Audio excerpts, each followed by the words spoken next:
You know we be with it, we off in the hood like some wizards. Nobody ever gave us anything. Meant something from nothing, just like magicians. Gotta relearn everything. Just to remember that I was forgetting. Just to remember that we had a vision. Did it all, don't know how I did it. Time to go star season to go and you know those crystal truths. Let them know we in here, yeah, we in the building. Star season to go and you know those crystal children. Back up in the matrix, yeah, we on the vision. Star season to go and you know those crystal truths. Let them know we in here, yeah, we in the building. Star season to go and you know those crystal children. Back up in the matrix, yeah, we on the vision. Off on the mission, you know how it goes. Off in the system, they turn up their nose. They took all the soil, but they didn't know. Through the concrete, you see the roads. Eyes ain't open, don't mean I ain't woke. Ain't got no cash, don't mean that I'm broke.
Welcome.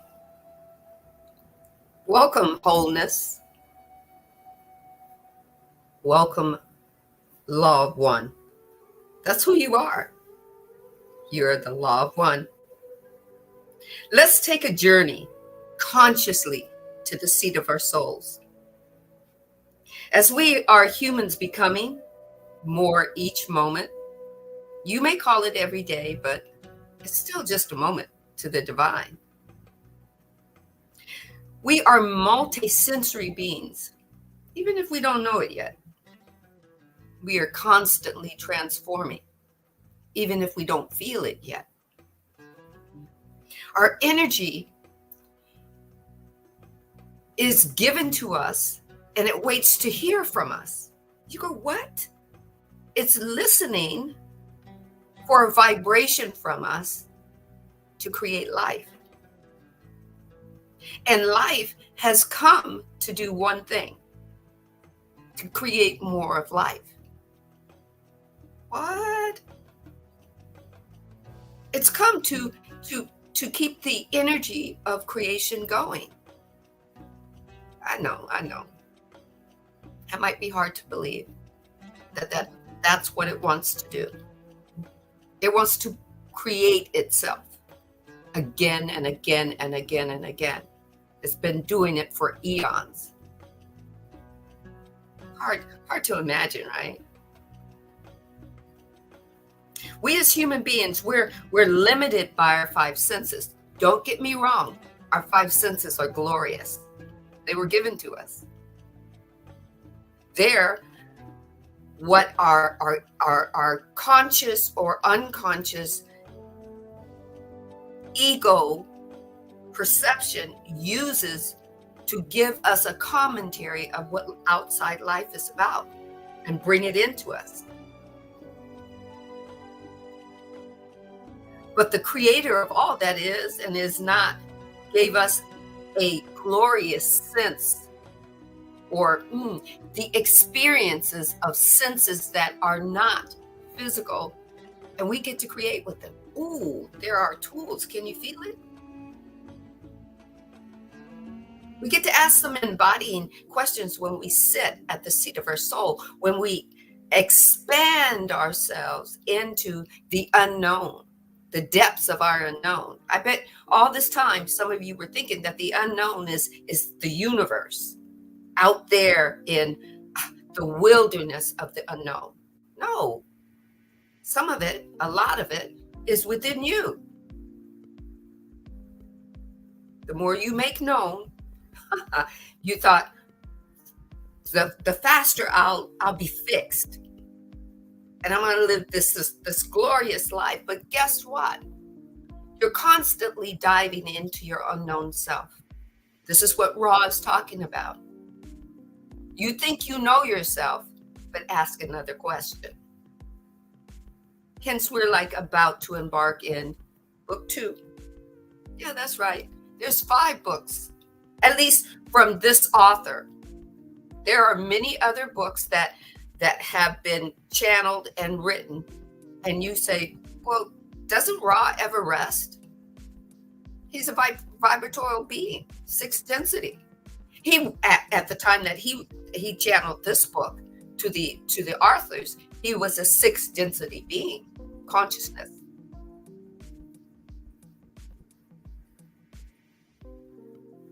So the divine said, and I'm going to tell you, I was tired today. My physical body was tired, and I was struggling with going to Marcus and saying, can we do this another day?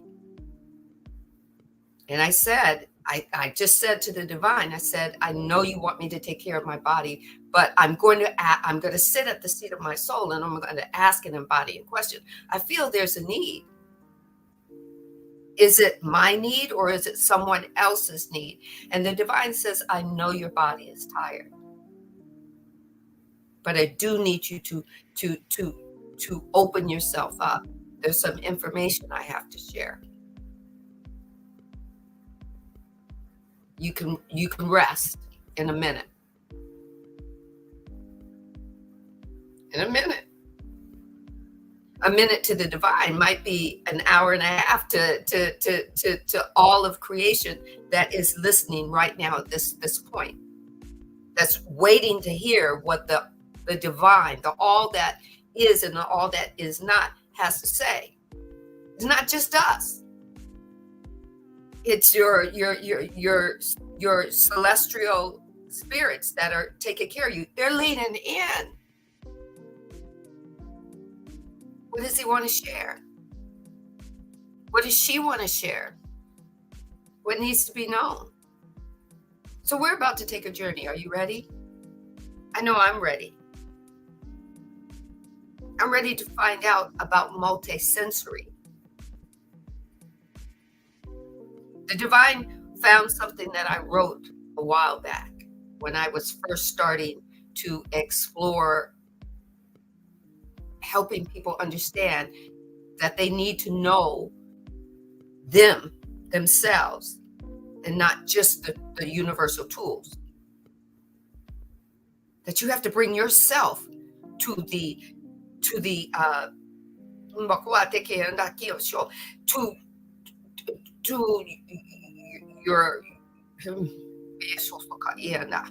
your recipe called life. You're the main ingredient, and that main ingredient vibrates energy. And the more you vibrate as the main ingredients, the more the other ingredients vibrate to you. And you're magnificently powerful. But what is, I think, I don't know, was it in Spider-Man or Batman or something, with when you have tools, you've got this power, comes great responsibility.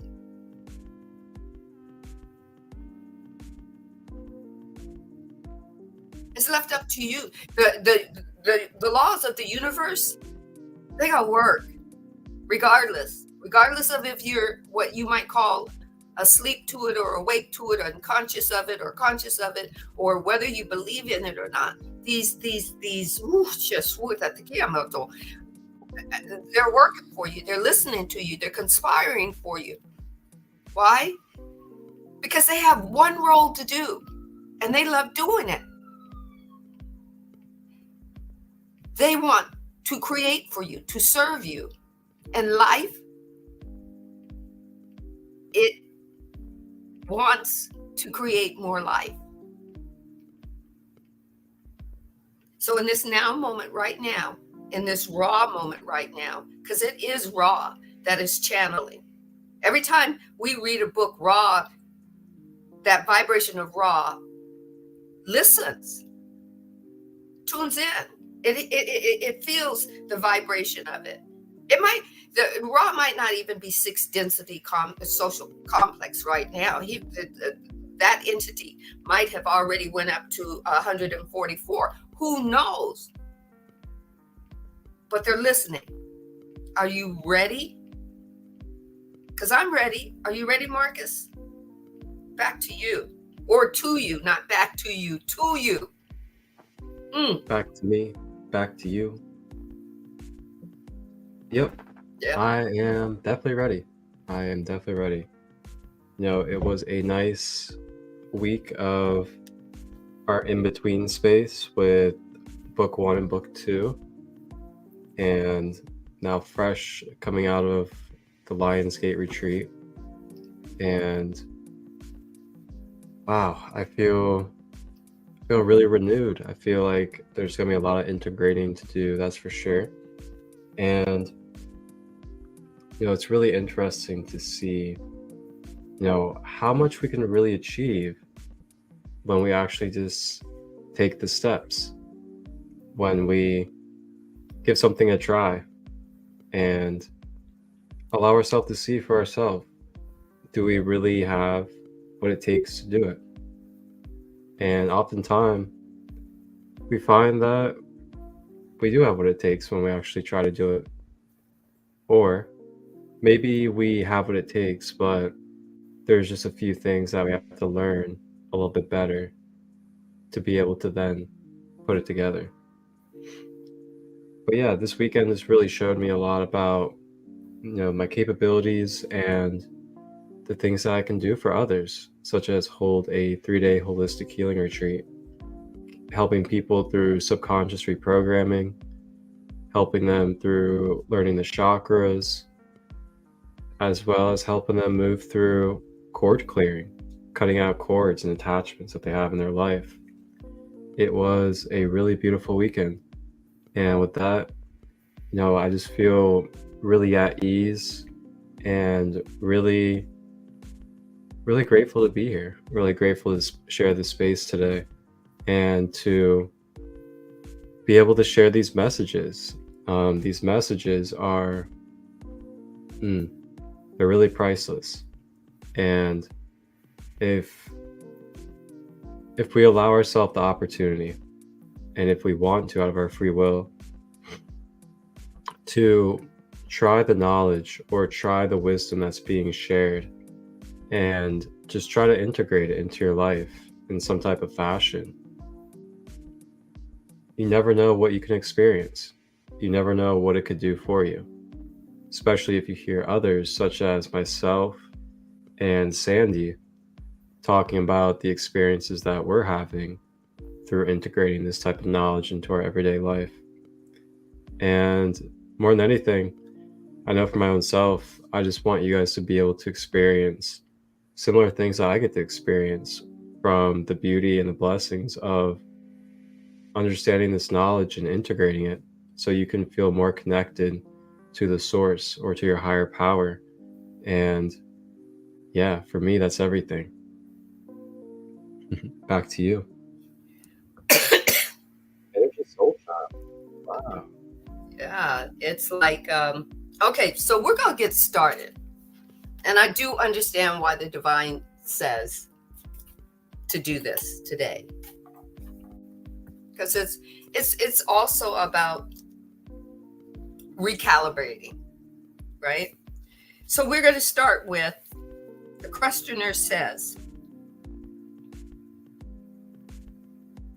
in the illusion that we now experience, it is difficult to maintain the response, especially if the attack results in physical pain. The questioner says, but I assume that this response should be maintained even through physical pain or loss of life. Is this correct? Now I'm starting in the middle. This is where the divine wanted me to start. And the divine has a path, so let's keep going. Ra says, I am Ra. This is correct. And further is of a major or principal importance in understanding, shall we say. The principle of balance. Balance is not indifferent, but rather the observer, not blinded by any feelings of separation, but rather full or being fully imbued with love. And the questioner says, in the last section or session, you made the statement that we, that is Ra, spent much time and space in the fifth density, balancing the intense or intenseness compassion that we had gained in the fourth density. The questioner says, can you explain on this concept with respect to the material you had just discussed? Now, why did the divine drop us in the middle? Right? For you to put your discernment caps on.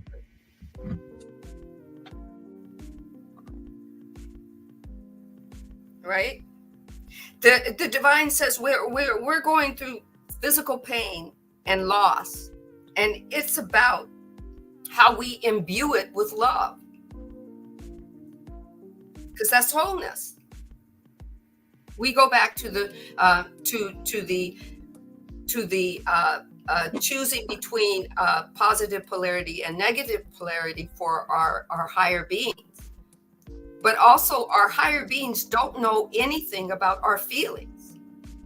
Our higher beings come from a higher state of consciousness. So we were given feelings and emotions to feel them and express them. And we as the human body and the consciousness get to decide if we want to stay in it or not. But our higher being says, talk to me. You got to explain why you're feeling this way about whatever it is you're feeling. The divine says, whether we're going through or maintaining physical pain or loss of love, or loss of life, or anything like anything that we're going through in the lower polarity, we have to balance it with the sense of who we are in love. And the law of one is equal and the same as the law of love.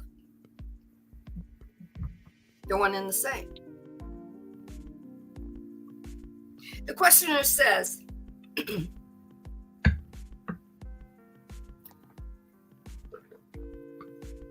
or rather, let's go back. Oh, okay. I didn't finish the divine just told me I didn't finish the last sentence that the questioner says. So I'm going to read the whole one and not stop in between. In the last session, you made the statement that we, that is Ra, spent much time, space in the fifth density, balancing the intense compassion that we had gained in the fourth density. The questioner says, could you explain on this concept with the respect to the material you just discussed? Ra says, I am Ra. The fourth density, as we have said, abounds in compassion. This compassion is folly when you see it through the eyes of wisdom. It is the salvation of third density, but creates a mismatch in the ultimate balance of the entity. Why does it create mismatch? Here's what the divine is telling me. Take what resonates, leave what doesn't. Is when we move into a fourth density consciousness, when we expand and we grow with. You got to understand, we don't have to die to move into consciousnesses. As we shift, grow, learn, expand, and evolve, we move into the fourth density, the fifth density consciousnesses, but we may be tied and anchored for right now through our sensory, through our physical senses in third density. But fourth density shows you third density with love. And sometimes that causes a disturbing disconnect, because as you're starting to see certain situations and certain conversations differently through the law of love, the people that are trying to understand why you're not responding like you used to respond, they're still there. That causes conflict.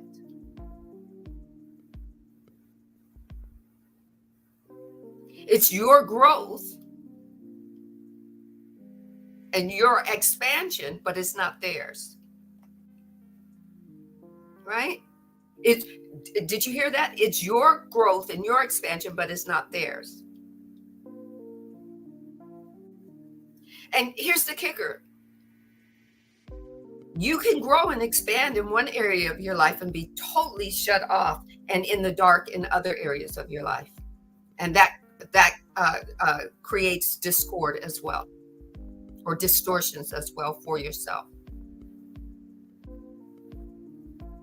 So Ra goes on to say, we, as a social memory complex of the fourth density, have the tendency towards compassion, even to martyrdom, in aid of other selves. When the fifth density harvest was achieved, we found that in this vibratory level, flaws could be seen in the efficiency of such unrelieved compassion. You start to see your flaws you start to see other people's flaws with compassion. You could be a person who never used to do it that way. You were always in the judgment, and you could always judge people easily and effortlessly and move on. But all of a sudden you had a moment where a quiet moment where your ego stepped back, and you had a moment to move into a consciousness where you and your higher being could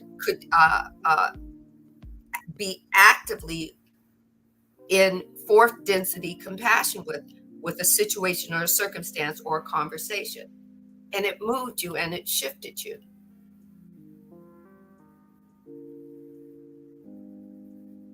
And remember, you don't have to die to go and be part of the fourth density consciousness. You don't have to do that by moving up there. You can do it as you're growing and you're expanding.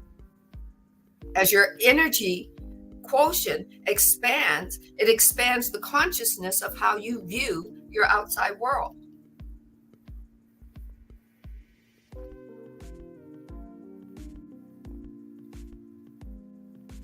Ross says, we spent such time and space in contemplation of those ways of the Creator, which imbued love with wisdom. There are a lot of people that want to learn something, but they don't want to learn it based on love. They just want to spew something. Spew means to say without thinking, without understanding, without loving the fact that you are the same part of wholeness that you are judging a person about.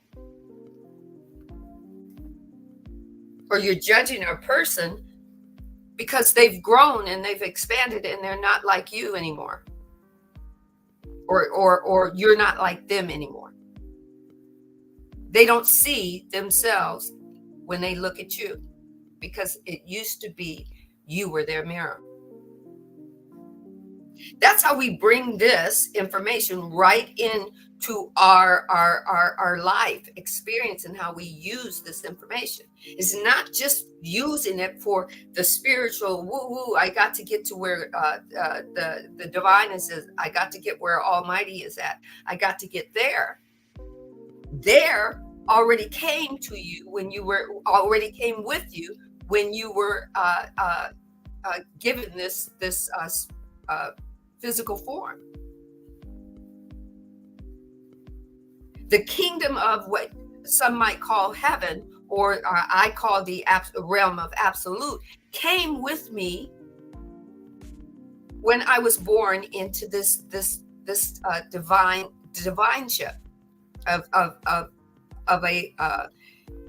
a formed story, a formed story. And that formed story, as soon as it got in the center of all this quantum movement, has to change, has to grow, has to expand. And it started with moi.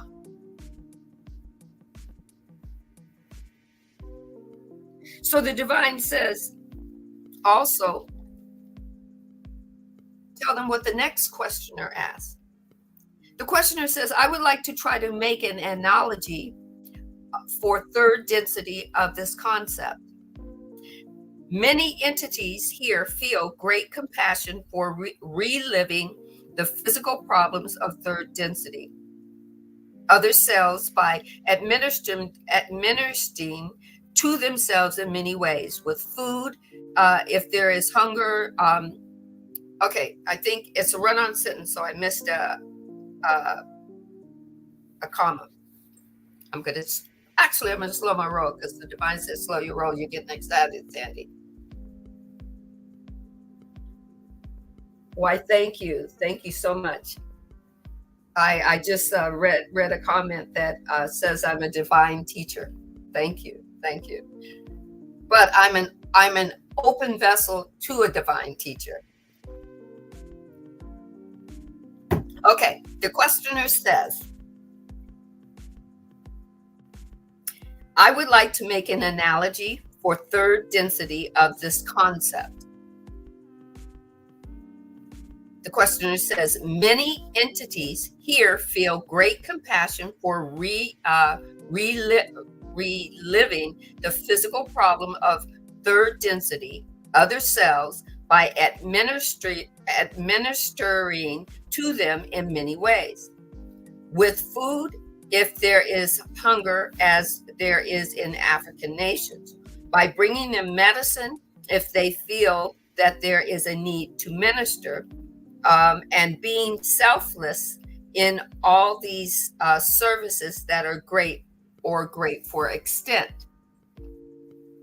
The questioner goes on to say, this is creating a vibration that is in harmony with the green ray or the fourth density, but it is not balanced with the understanding of fifth density, that these entities are experiencing catalysts and a more balanced administration to their needs. Would this be provided to them with the learning necessary to reach the state of awareness of fourth density, then it would be in to minister to their physical needs in this time. Is this correct? Ra says, I am Ra. This is incorrect. Want to hear that again? I am Ra. This is incorrect. To a mind, body, spirit complex, which is starving, the appropriate response is the feeding of the body. You may extrapolate from this. On the other hand, you are correct in your assumption that the green ray response is not as refined as that which has been imbued with wisdom. This wisdom enables the entity to appreciate its contribution to the planetary consciousness by the quality of its being without regard to activity or behavior, which expects results upon visible planes.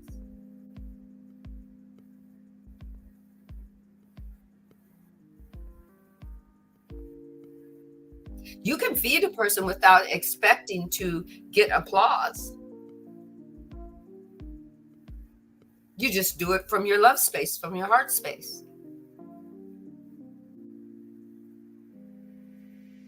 You don't have to do it so that somebody else can see it.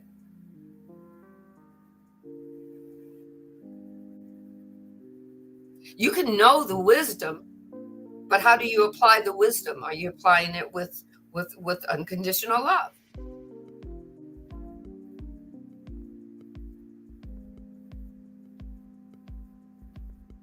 We have our five senses, yes. How do we imbue that, or take here is our five senses, right? How do we take our five senses, our physical form, and meld it or combine it or with their spiritual form? And here's our consciousness, and bring it to wholeness. Back to you, Marcus.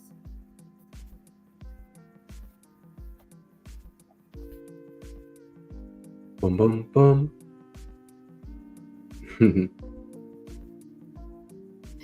Bum, bum, bum.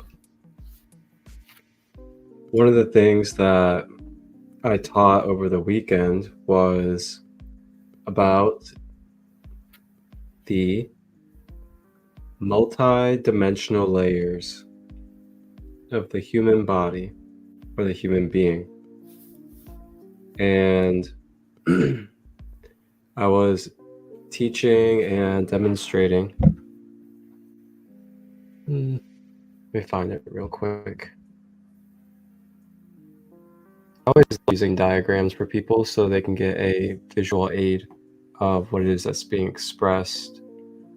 Just because this knowledge it's quite sophisticated when it comes to describing metaphysics and multidimensional layers.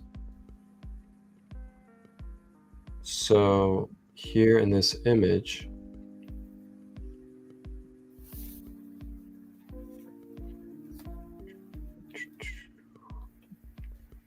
so you can see on this image here, you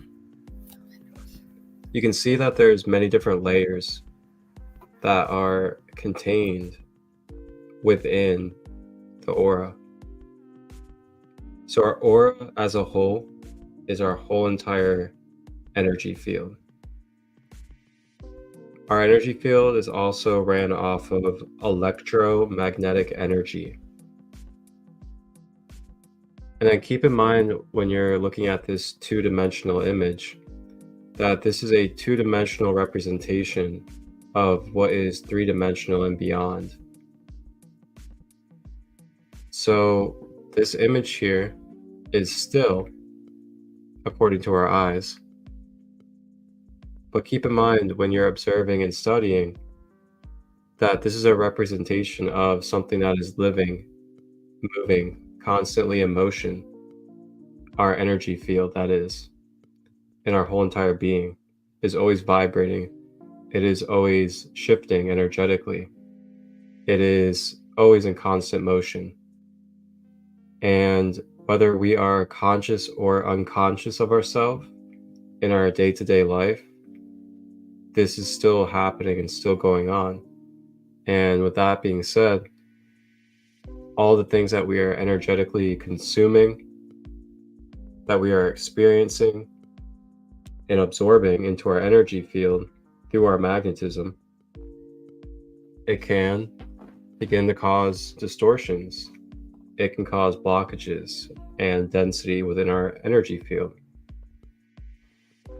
And then this can lead to manifestations of illness and disease, as well as depression, anxiety, feeling disconnected, and other things as well.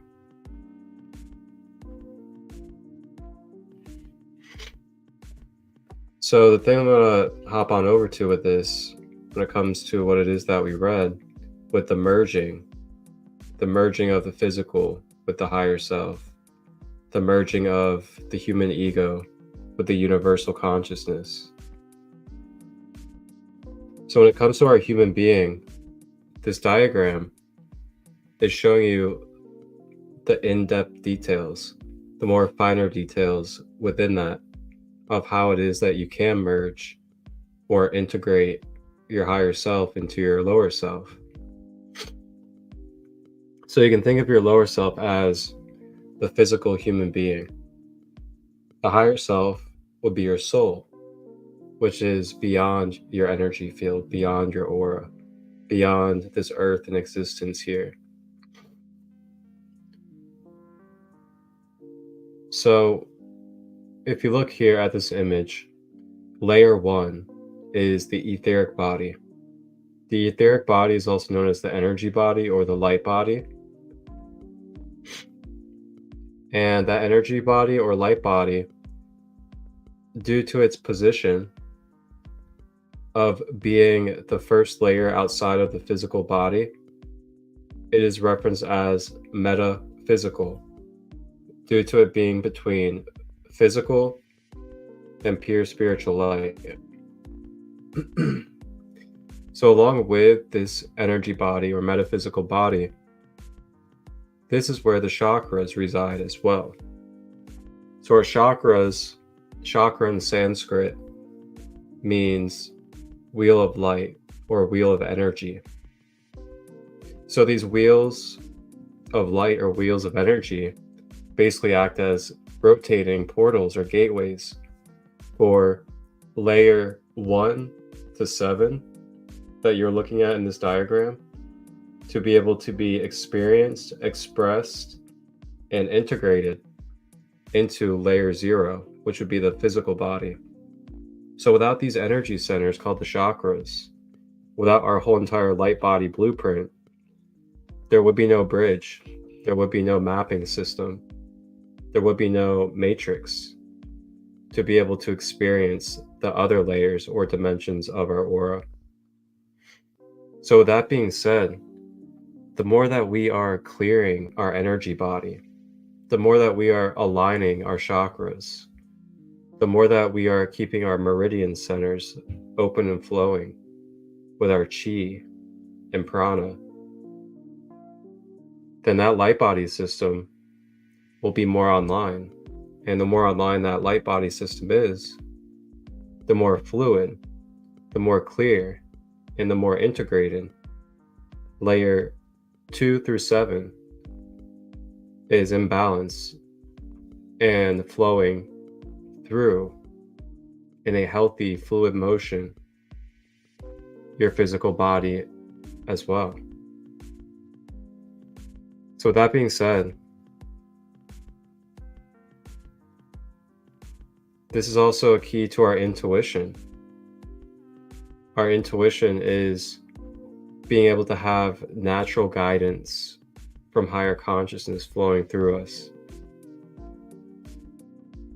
And the more clear we are, the more we have these centers online, the more intuitive we are due to the energy or the dimensions of consciousness that are able to flow through us naturally.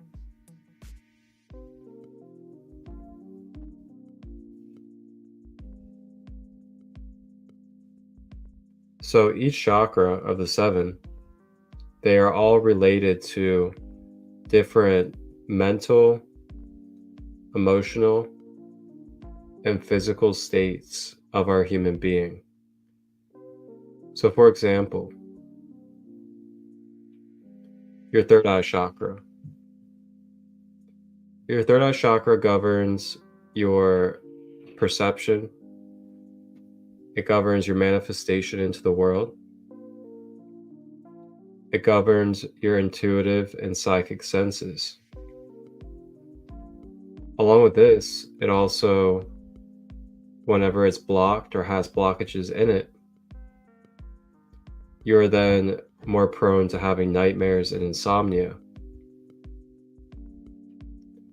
And then lastly, the third eye is also the home or the energy center for our circadian rhythm, our human bio clock.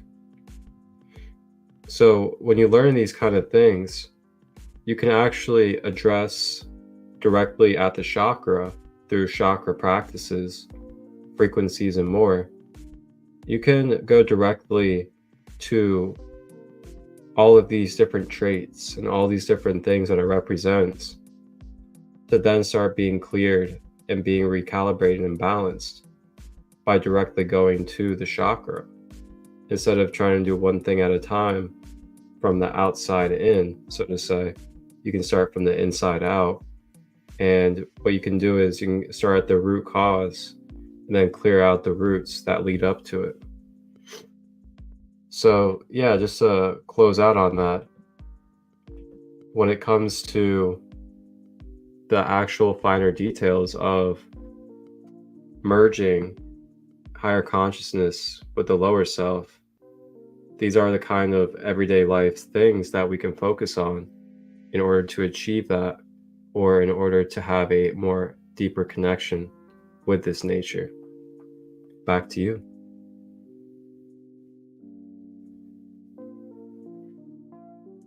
You're on mute.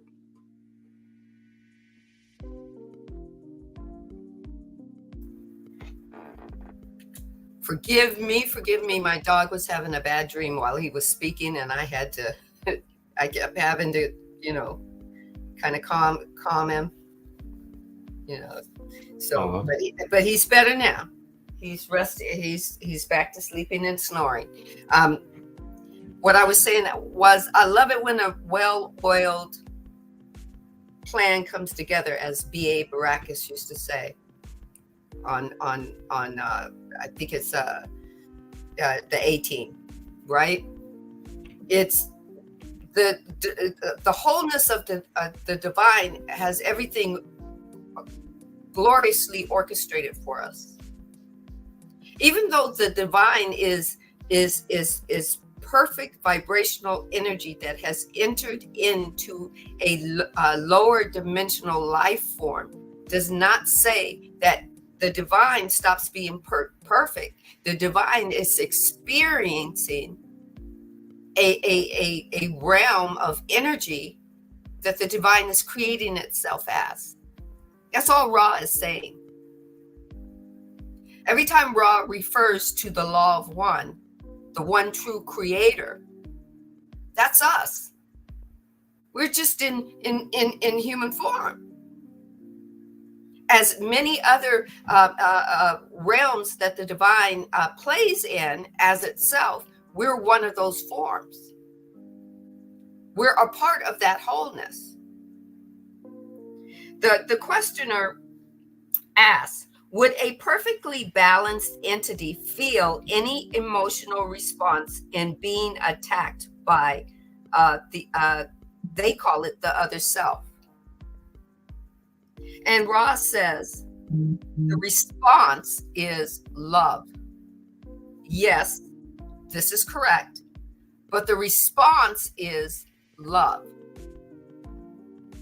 They're talking about possibly a person having a fourth density consciousness, let's put it this way, having had a shift and consciously shifted into fourth density, still in the third density story or earth plane.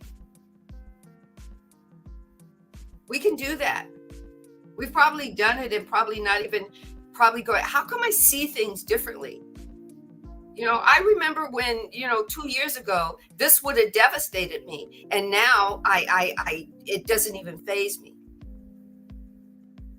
Now the answer comes easily and effortlessly to me. The moment I take notice and intention that of who I want to be in this situation or circumstance, it just comes easily and effort to me, like there's a magic wand. And that's you looking at your situation or your circumstance through the response of love. That's fourth density. They're only talking about one aspect of fourth density, which is love. Right?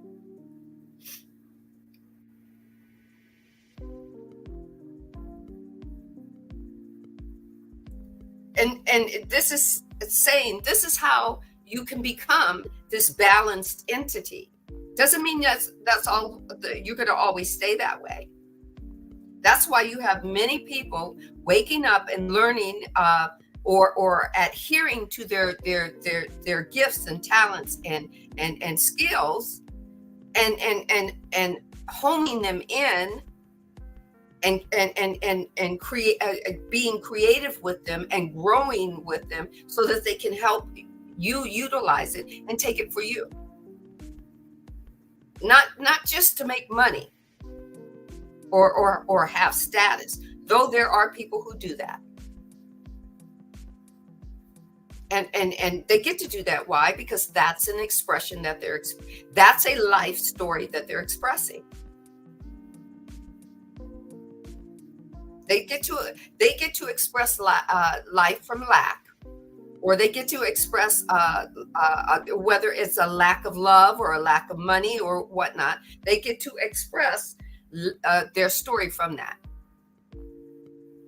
so that they can learn to become a balanced being, if they so choose. Right? A balanced, and Ra calls us entities. Most of the time, we're just another entity in all of the whole of the expanse of the divine, seeking itself in physical, in one of many physical forms. Doesn't just have to be a human being. It could be a tree. It could be a slug. It could be a turtle. It could be a great big alligator or crocodile. It's seeking itself in form. It's seeking to be balanced in form. Right? So let's keep going. So the questioner says, why do we have the extreme starvation problem in, and then he takes the comma and he says, generally, another comma, the area of Africa at this time. And that's at this time that this book, that the second book was written. The questioner says, is there any metaphysical reason for this, or is it purely random? Haven't you ever heard somebody say, well, it is what it is? It just is. It just happens, right? Ra says, I am Ra. Your previous assumption was correct as to the catalytic action of the starvation and ill health. However, it is within the free will of an entity to respond to this light, or to this, well, not light, but plight. It's not a light plague, but plight, right, of other selves. Other selves meaning that we're all wholeness, but we've got other selves of us that are experiencing things. I didn't even really get the gritty of other selves.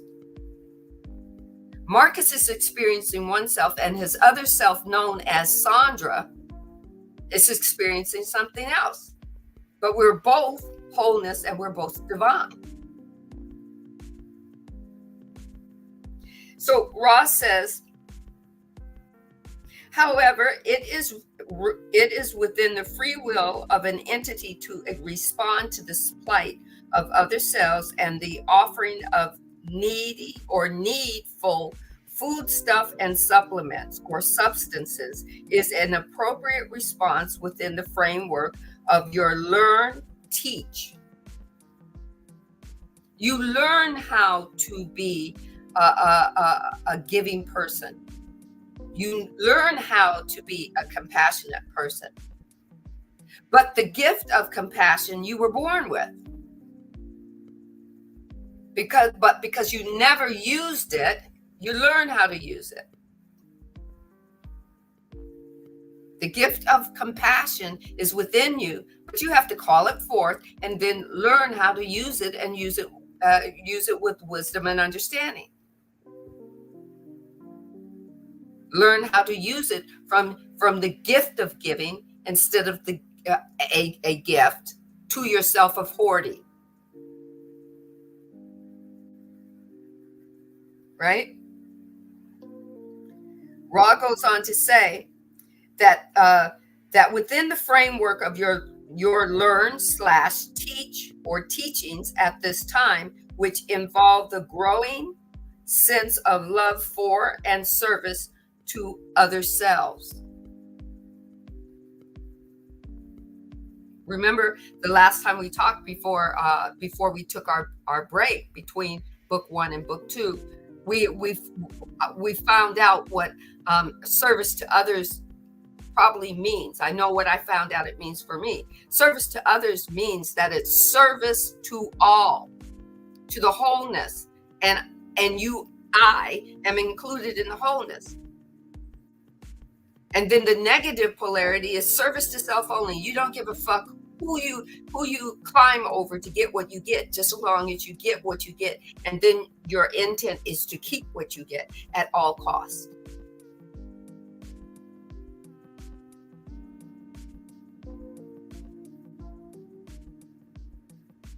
Yes, there is divine purpose in all things, even though we as human beings might not see them as divine.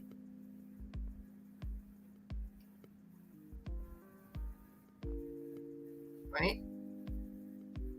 Then Ross says, on the other hand, however, you are correct in your assumption that the green ray response response is not as refined as that which has been imbued with wisdom. Now you got to understand, we do a lot of things as human beings with wisdom, but if we don't have the embodiment or the atmosphere of vibrational atmosphere of love guiding it, tell me what we get. Sometimes what I see a lot of, sometimes I can tell you what I see. You can't have a war and say that war involves love. You can have war from wisdom, but most of the time it's not backed by love or unconditional love. You can have love for self,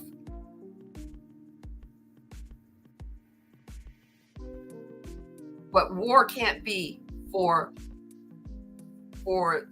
the glory of the law of one. But the divine says, if you want to have a relationship war, the divine says, let it be so.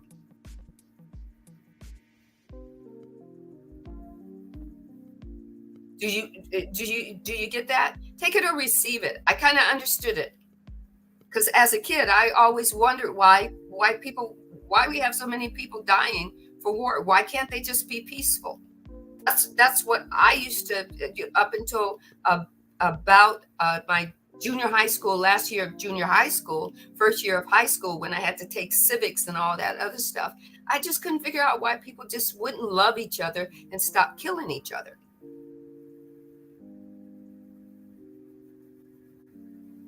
Right? Ross says, this wisdom enables the entity to appreciate the contributions of the planetary consciousness by which, or by the quality of its being, without regards to activity or behavior which expects results invisible plane. That which you expect to see. What do most people say? I'll believe it when I see it. I used to hear that a lot from the grown-ups around me. I'll believe it when I see it. That brings you into limitation. Because then your ego is going to try to find something that resembles that, but it can't find it because it doesn't know infinite possibilities. It doesn't know to look outside the box. It doesn't know to go beyond the confines of limitation. It knows to keep giving you a limited version.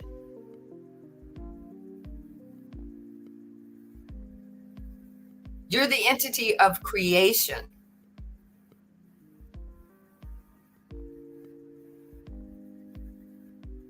Back to you, Marcus.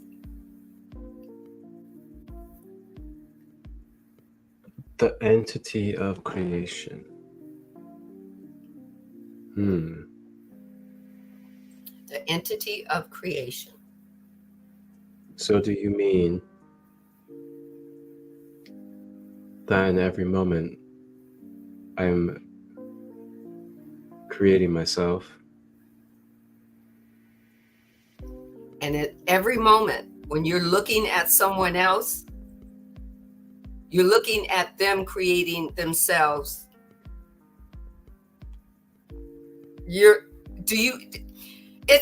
It's so paradoxical that you could understand it and then just go, wow, it's not even a brain fucking freeze. It's like, oh my God, everything just totally shifted. Because when I'm looking, you go from that fourth density, I see everything, and I see everything through the lens of fourth consciousness love. It totally changes you. You can see other people and see the love in them, even though they don't see it in themselves.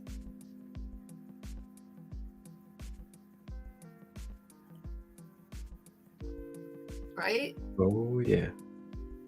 At the same time, you see what I found is at the same time that I'm seeing myself as this higher being who was, before it took my form, it was sitting in a vibrational playground saying, okay, I want to play this and I want to do this, and I've got this gorgeous body that I've created, and all the playmates got together and said, okay, well, if you do that, I need to do this, and we're going to play on this thing, right?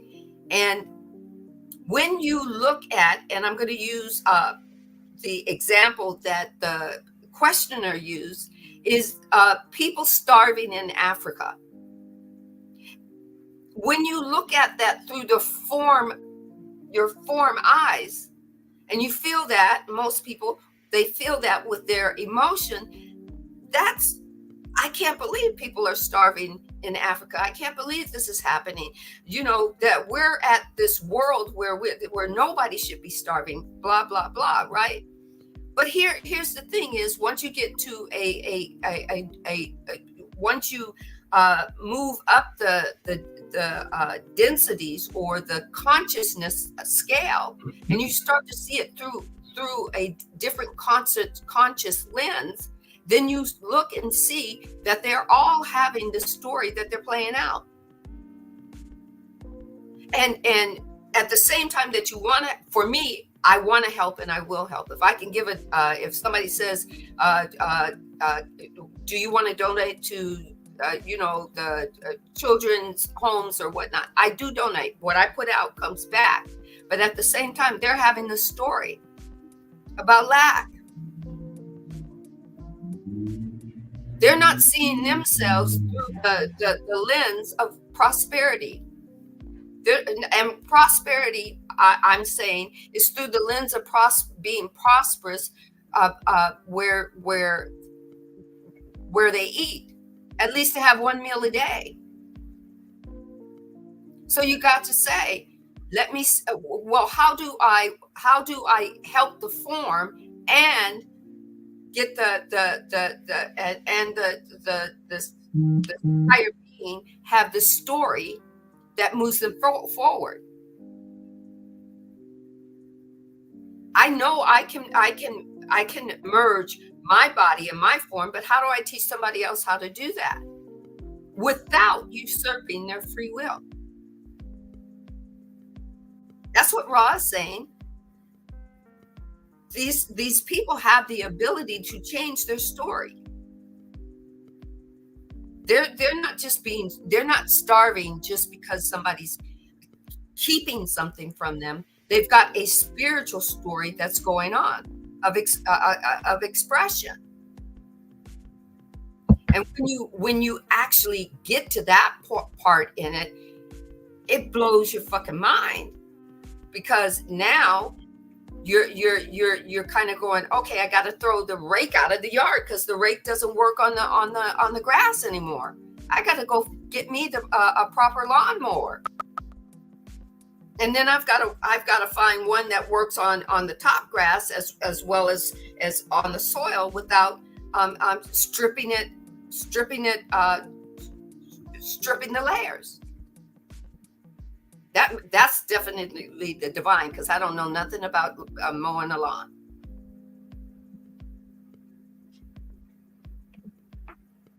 Whoa, right? This is what Ra is saying. You've got the deep of the, let's put it this way. When you dive underneath the ocean and you go below the layer of the top weight, it might not be all love and light there. But the deeper you get, the more clearer you find yourself, because you open yourself up to an infinite answer for your highest and greatest good. And remember, I always say one size doesn't fit all. So get in where you fit in that answer, and take what resonates for you, and then grow and expand you, and then say, now how do I move it forward?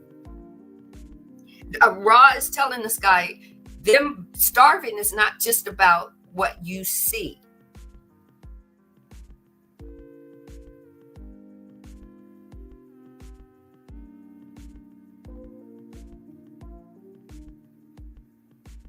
Here's another example.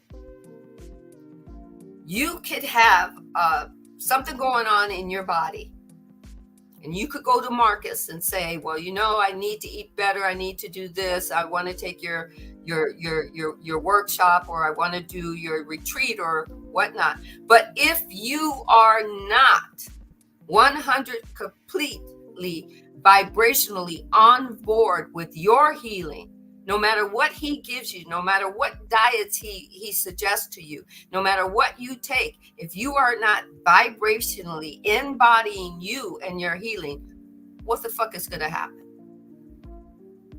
You're going to still have the pain. Your gut is still going to be heaving. You're going to be still constipated, or you're still going to have back pain.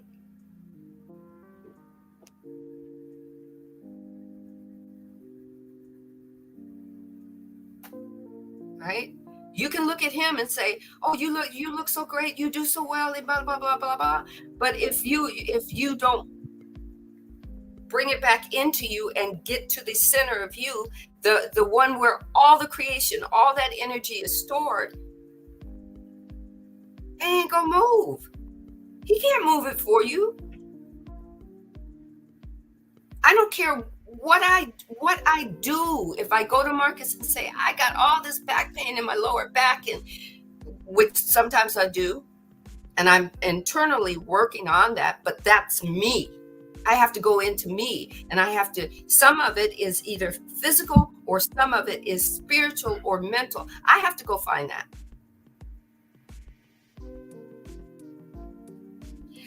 What Ra is saying is, look beyond the physical eyes and see why that story of starvation in Africa is that story. Because it's not one big giant group. They just happen to clump together because they have the same vibration. But it's each individual person having a story of lack.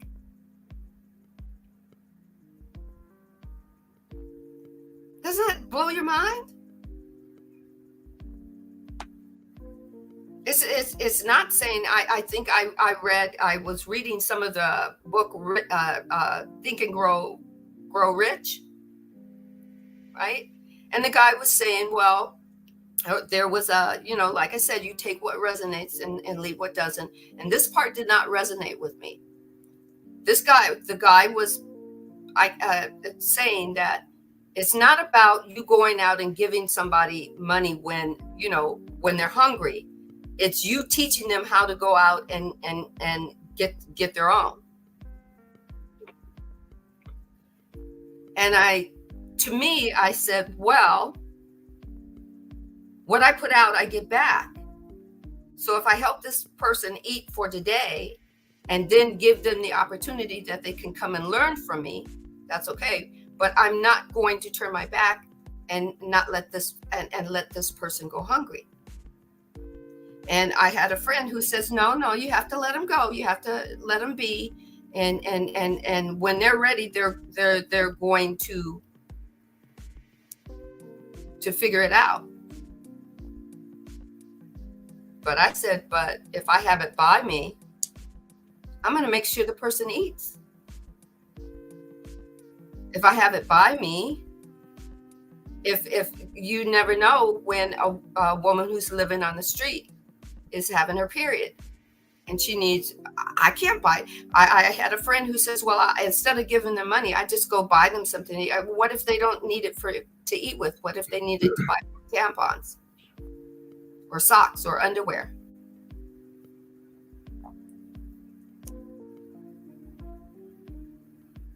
Or cold medicine. Just because a person is homeless doesn't mean they're not going through shit like that, right? So Ra is saying, when you've got a mirror of yourself, the mirror that you have, you can look at your past and see where you were. It's not about you fondling over your past and whatnot, but you can look and go, oh, I've been where they are. Let me see how I can help them. Why? Because they are me and I am them. That's wholeness.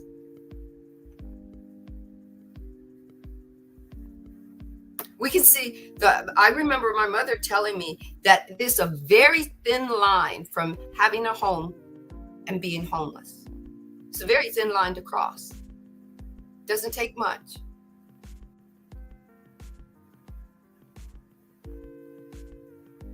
I didn't even know she was teaching me. I think I got that at, I don't know, she gave me that bit of information when I was 8. And it was, I think that was the first and only time she wanted us to eat something off her plate that we tried it. We didn't like it. I don't know. I think it was black eyed peas or something. But the thing was, it was the person that was over for dinner said, oh, you need to eat that because there's starving kids in Africa. Right? And of course, like, what's that? Are we scraping our plates off and we're sending that as a care package? I didn't get that. But then my mother says that is a very thin line for having and then having not.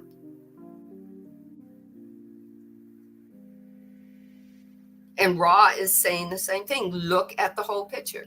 Look at it you got it from the form. Now look at it in the spiritual context and then combine the two. And then lay your consciousness over it. We barely use less than 1/10 of our brain power, of our conscious mind. And guess what? Our conscious mind, take it or leave it, is in every cell of our body. Our brain is just a processor. So imagine if every cell of your body is your brain, and your brain is talking continuously to each part of your brain and then uploading it to your brain processor. Imagine how much freaking power you can yield. How much freaking power you can wield.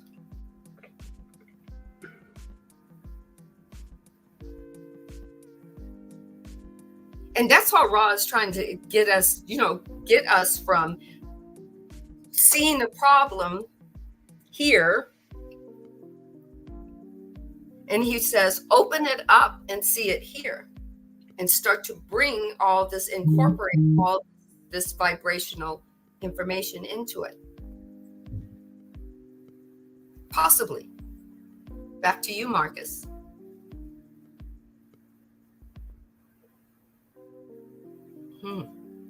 I love divine words of wisdom. Yeah, she's been sharing a lot of good stuff. Yeah, could you put that last one that she shared up on the? I would do it, but I'm getting better and better. With that one situation, many perspectives were generated from it for the evolution and the experience of each aspect of consciousness and experience. Each infinite possibility. We have almost getting close to 9 million people on the earth. Billion. It's what they say. Imagine how powerful. Do you know? I really think that my perspective of this is we should already be a memory complex. Oh yeah.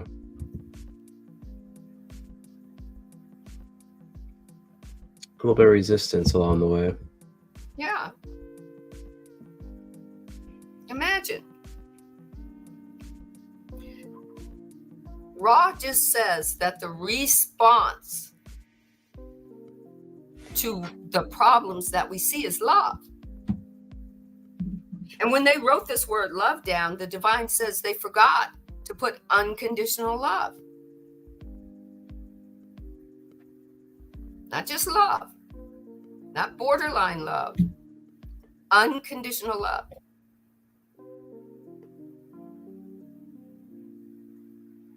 Yeah. What happens if we meet it with something else? Typically, conflict. We've seen that in all the wars we've ever had. Yeah.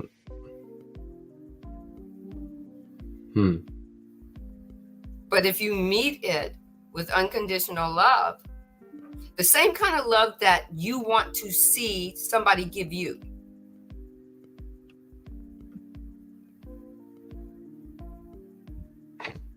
Yes, that's right. Love that just is. That's all. That's what Ra is saying. If that situation that is being looked at, and back when this book was written, there was a lot of stuff going on back in Africa. Not just hunger, a lot of illness, a lot of discord, a lot of things. What if the situation was met with love? What if the request for an answer was met with love?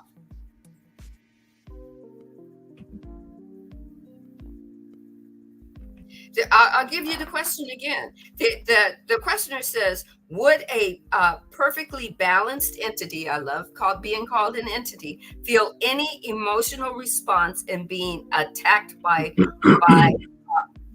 the other self? The other version of wholeness that you're looking at, that is you, but it's just another version. And all Ross said was meet it with unconditional love.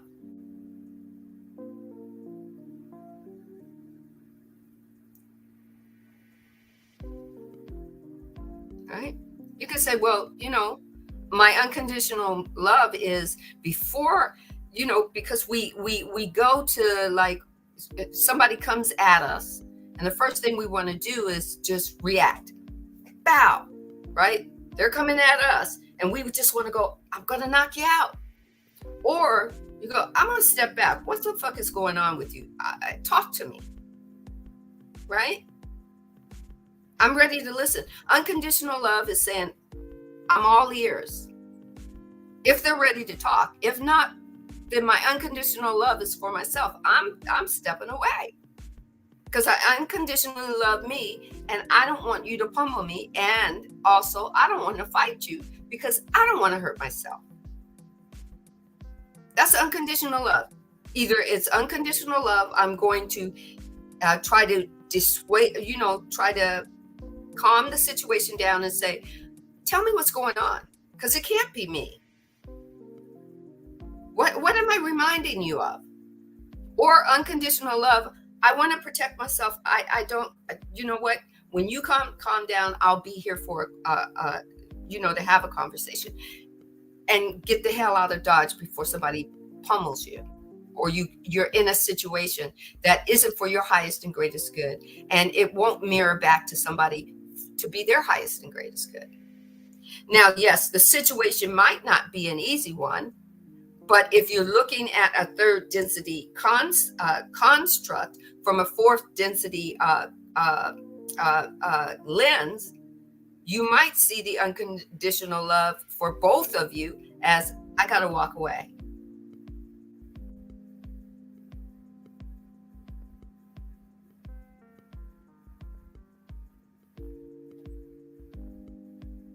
That's an example. We're still having an experience. We're still walking through and having an experience. We're still expressing ourselves. It's about which way we want to express it.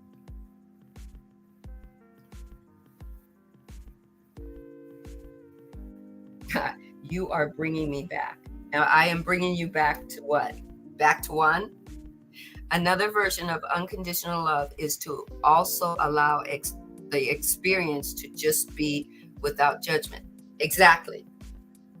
That's unconditional love, is to not judge it. And you don't even have to make a decision about it. You could just listen to it and go, okay. And I'm going to tell you, that's how you know, when you do that a lot, that's how you know that you're looking at a 3D situation through a fourth dimensional or fifth dimensional lens.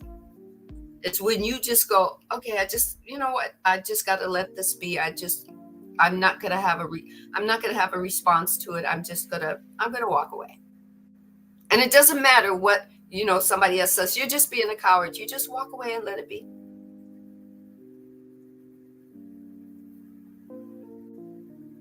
Why? Number one, it's not going anywhere. And then when it comes back around to you, you're in more of a calm moment to have that discerning chat with that energy. Well, what did you want from me?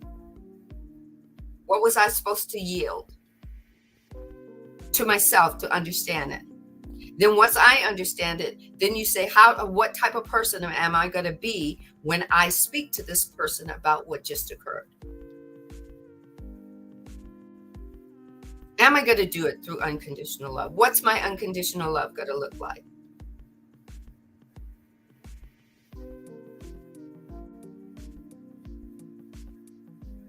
It's not just about, his example was about the famine in Africa, but even that, you meet it with unconditional love, and instead of having a reaction, and you want to go out and you instead of going and blowing up a corporation who you think is responsible for the famine in whatever part of Africa, you go, well, who do I want to be to help these people, get more food to eat? How do I want to be? What's my intention about doing that, because you certainly could get up and pick up a picket sign and go and picket. But are you doing it with unconditional love?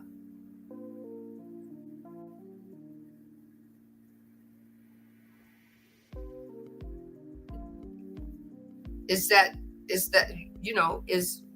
that going to make them eat that night? That's all Ra is saying, is think of the bigger picture. Stop seeing it with, with your physical, and ask those to see it with the eyes of your spiritual. Show me some depth.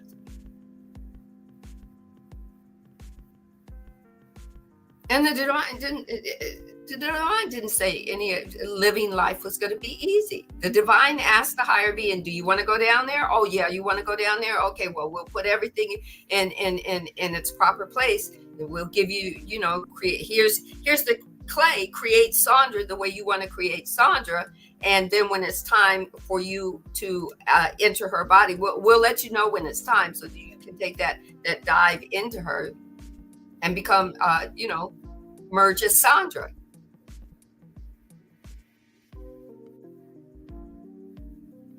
And then here I am. My life wasn't super perfect, but if I hadn't went through the things that I went through, I wouldn't be the person that I'm sitting here today. I'm not going to say I smiled and said, oh, leave me, telling my ex-husband, leave me, that was great. No, it was a story that had to happen because my higher being wanted to experience something. It wanted to experience what the essence or the vibrational form of lack was, or the vibrational form of being unnoticed or feeling unworthy. And Ra's just saying, hey, look deeper. Look deeper into those vibrational questions that you're asking. Another version of unconditional love is to also experience, to just be without judgment. How we respond with the conditions is guidance of where we are vibrationally, energetically. Yeah, that's all. And Ra's saying, where you are is where you are. Where are you? Ra's saying some of the questions I can't answer because I can't usurp your human free will right. I can't usurp your authenticity of the human experience.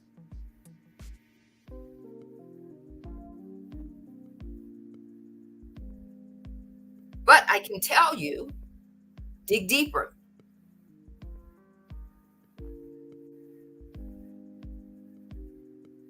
The questioner says, then why do we, the questioner says,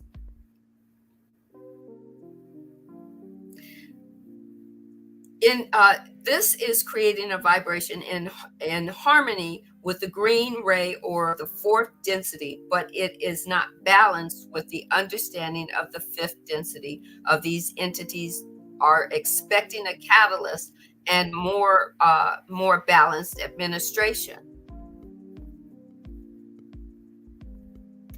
As you're shifting and you're growing and you're accelerating, you're expecting something. You're looking at the end result. You're expecting the end result to be love and light. You're expecting. You're looking at the end instead of just living in the now and shifting from fourth density consciousness to a fifth density consciousness. Just seeing you're living in a third density state of being. Because that's all it is a state of being, something that's being formed. Then when it's done being formed, it goes back to being formless. But we as human beings, we don't let go of the form. We want to hold on to it. But Ra is saying, Stop looking to the end of the story and live it.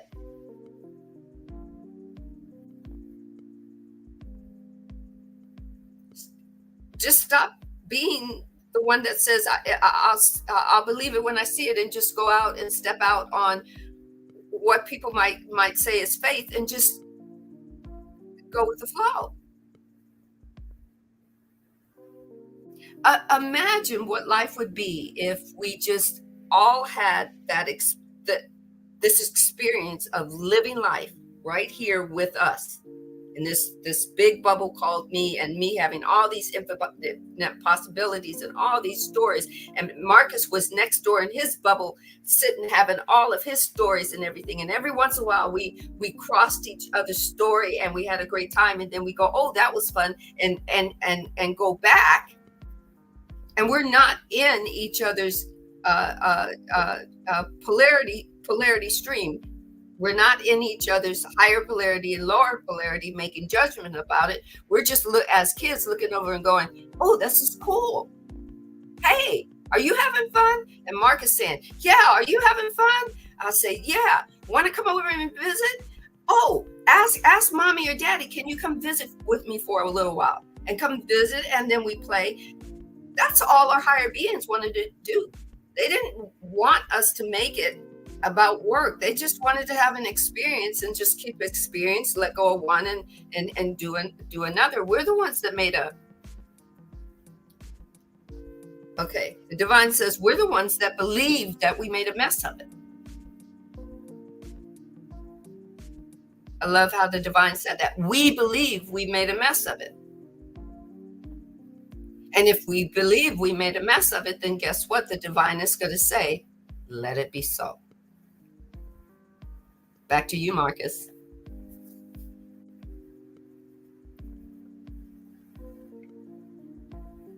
That's very true. And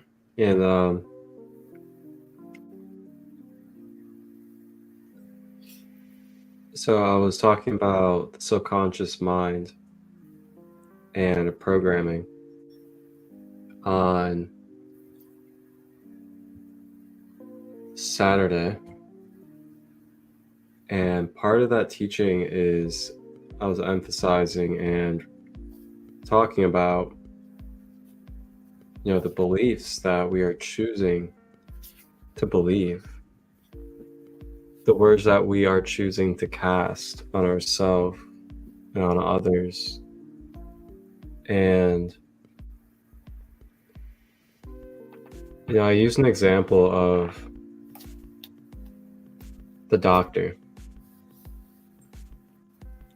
So say you go to the doctor and the doctor tells you that you're never going to be able to repair your spine and never walk again. So, boom, that happens. Now, the tide shifted to you. Now you're at a free will moment of what it is that you want to now choose to begin altering your reality. Do you take on the belief form of the doctor that you will no longer walk again? Or do you remember the divine power that is within you? The natural healing ability of the human body. And choose to say that I believe I'm going to try. I think I'm going to take the steps to try to walk again. Because I believe in myself. I believe in the possibilities. So that's just an example of how far our programming can go. How far our beliefs and limited beliefs can go as well.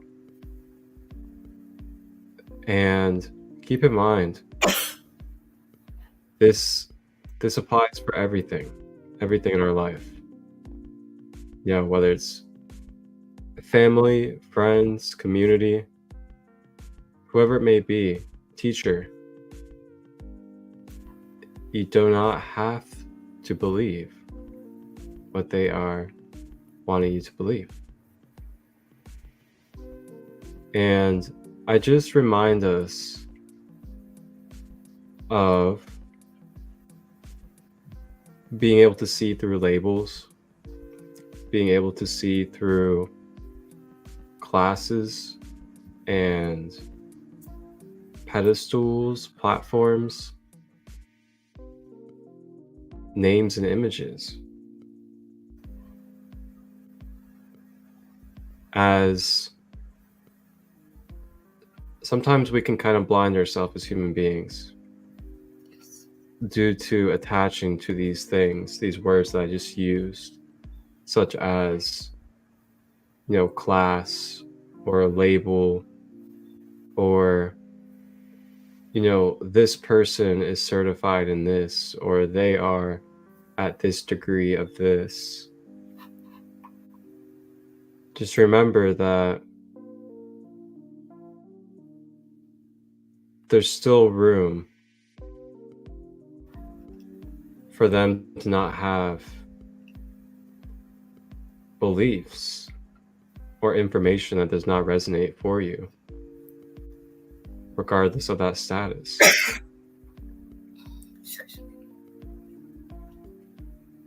Just remembering that we are each unique, and the paths that we walk is of know thyself. There is not another that is walking in your shoes in the same exact way. Now, yes, similar, sure, but not the same. Similar, but not the same. And similar is not the same thing as same.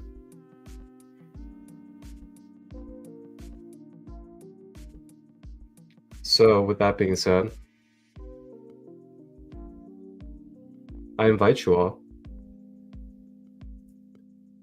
now or in your own time, whenever, to take a journey. Take a journey into what I call subconscious inventory. Take a look into your subconscious for a moment. See if you can identify if there are any thought patterns that have continued to disrupt your peace, to disrupt your fluid flow. If there are any attachments mentally, such as people, places, and things in past experiences. Are there any wounds? Are there any PTSD-like symptoms from those experiences that are continuing to cycle and affect us? And then checking in your subconscious inventory, are there any unconscious limited belief patterns or unlimited beliefs or limited belief systems that are running through our mind?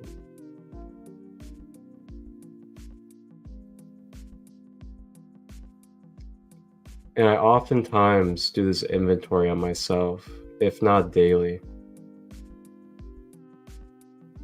because of remembering not just the importance, as everything is important in equal measure, but just to remember the purpose and the effect of what the subconscious is for the human being, and how if we are just continuously on autopilot and on unconscious states, that we are bound to have a continuous unconscious flow of our subconscious moving into our conscious mind and distorting and projecting into our reality. And with that being said, that can also be a contribution to continuous karmic patterns, as well as continuously attracting same type of relationships and other dynamics.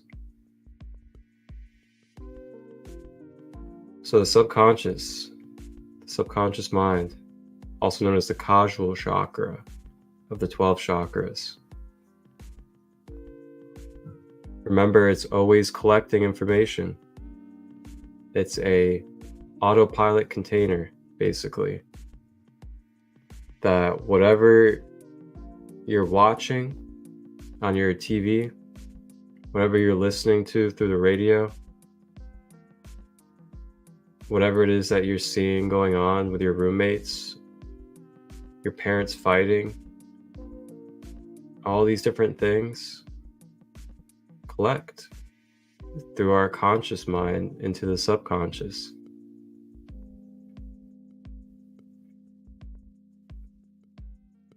And wow, the patterns that some of us can develop without even knowing or being aware of how these experiences have caused such patterns inside of us.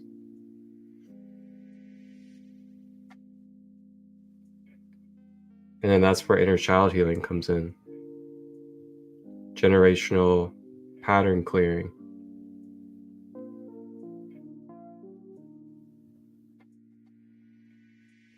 Last thing I want to mention as well with the power of the mind is,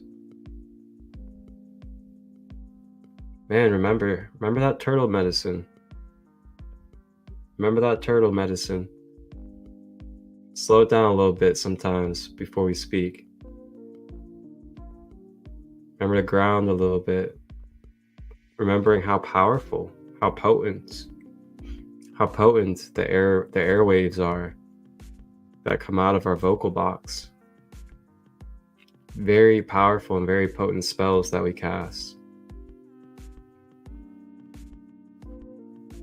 And this is another thing we can do inventory on. Where have I been kind of impulsively saying things? Where have I been catching myself saying these very negative thought patterns or limited beliefs about myself? Such as, oh, like, I'll never be able to do that, or I don't think I'll ever be ready, or something very subtle like that. It's programming you. It's training your subconscious mind to know nothing but that. If we're continuously in repetition of repeating this to ourselves. And the last thing I want to talk about with the subconscious is, our human being is designed and created off of patterns. That's why if you look at it in a two-dimensional sense, patterns is what makes up the human being as well as everything else in creation. So if we're designed off of patterns, and if we are in continuous repetition of these patterns, and we're using intention with that as well, then that is how we are bound to be programmed, attuned, or shifted into. So if we can remember that simplicity, and then just remember the patience that comes with knowing that it's a process, a multidimensional process, that is, as in it's a mental process as well as emotional, and it's a physical process. So sometimes it takes a little bit of time for us to see things in the material realm or in the physical realm. And that is due to the nature of the physical body being the most dense or the lowest form of your layers or your bodies. So yes, it takes a little bit of time sometimes to manifest things due to the vibrational layers that the energy and the information has to move through, which is called manifestation. Whew. Whew. Whew. All right. Wow. our unconscious mind, you have to understand that we were given it. It was created in us. It's part of creation. It was part of the amnesia that we had, that it was created and it was there to sustain us until we came online as a triune person. A triune, oh, I love how Rob puts it, entity. It's not evil. It's not it's not doing anything bad to us on purpose. It's got a set of guidelines. It came online with a set of rules that never got updated. Why? Because we are supposed to be doing the updating. You know, your computer and your phone, they send you automatic update. They'll send you an update, and you get to have them in two ways. You get to set your phone and and to where you can have the updates come in and just automatically update your phone. Or you get to set them and say, notify me of the update, and then I'll do it manually. But if you do it manually, that means you have to take the time to know what you're updating. But you're responsible for pushing the button that says, go ahead. You actually physically have to push the button. I know I do. I don't have automatic updates. I don't allow automatic updates. I want to know what my phone is doing. The same thing with my unconscious mind. I want to know what my unconscious mind is doing, what it's feeding into my conscious mind. So here's the thing, when you become aware that you are awareness, and awareness is always aware, then you get to know that you can sift and sort through it. And you can go back through your childhood traumas, your teenage traumas, or your teeny bopper traumas, or your young adult traumas, or your old fogey traumas, whatever it is. You get to go and you get to sift and sort through it and and here's what you get to do. You get to tell your ego, show me. You get to allow your ego to be part of what it was supposed to be a part of, the whole life story. It only thinks that it's separate from everything. And while it's thinking it's separate, it's only thinking that it's got to protect you and preserve you. It just doesn't know how to do that from beginning, middle, and end of a story. It just knows to keep going back to a set of file drawers that have some information that might work for whatever you're going through in your now moment, but it doesn't guarantee it's going to. And what Ra is saying is, when you're dealing with another person that has, number one, triggered you first, it's not your trigger. It's not, they're just triggering or activating something that's already inside of you. It's already there.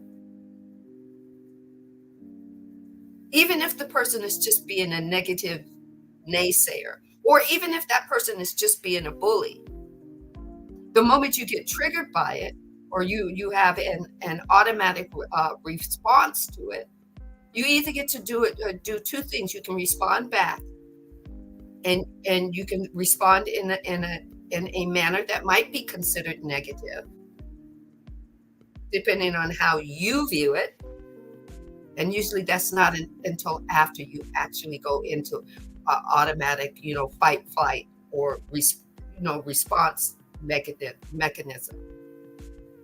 Or you get to discern it and say, why does this shit keep coming up? This is the third person that's activated this feeling I had. What is it?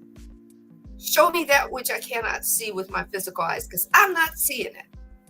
But I know it's there. Why?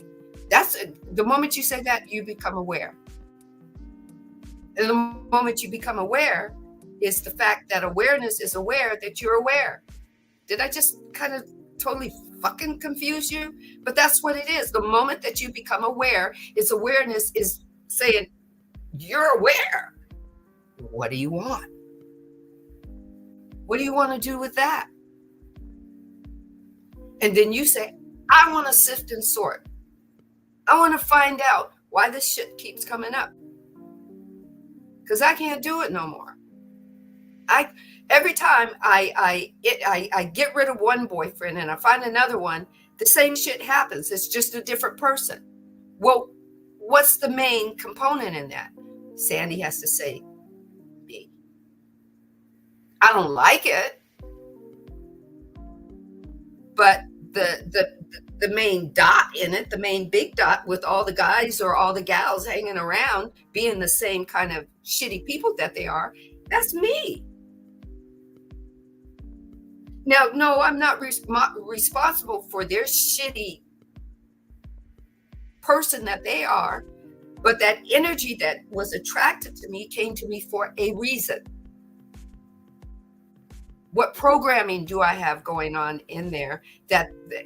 And programming is just energy. So what am I attracting? That's the story. That's what Ra wants you to see. That's the mirror. It's not an exact mirror, but that's the mirror. I'm a mirror image to the people who are coming in my life, upsetting my story, upsetting me, blah, blah, blah. But why do these different people with the same vibrational makeup keep coming? Well, if each of the people are different, I'm the main ingredient.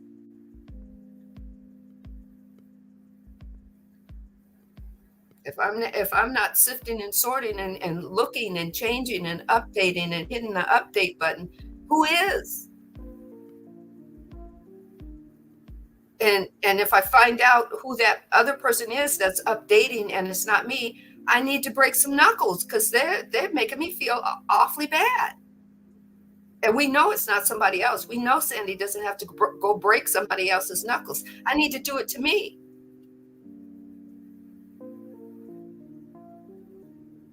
Because I'm the only one with great power comes great responsibility. And I've got all this power. And I have to be responsible to myself. And all Ra is saying is look at the mirror. When you look at the mirror, who's looking into it? The person you're looking at is wholeness. They are a unique individual expression of the divine, whole and reflecting to you. And all Ra is saying, meet it with unconditional love. How you do that, what your unconditional love looks like to you, Marcus can't tell you who that is, how that is, and I can't tell you how it is. But you can sit at the seat of your soul and see what comes up to you when what vibrates for you. We were given feelings and emotions for nothing. We weren't meant to spiritually jump over them. We have to feel them. It's just, how long do you want to feel them? How long do you want to be in the story? When do you want to opt out?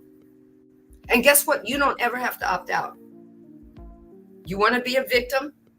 You can be a victim. The divine isn't going to stop you from that. That's the story. That's an expression. Ra is just saying, look at it. Because in your mirror, you're going to see the other version or the other you in it.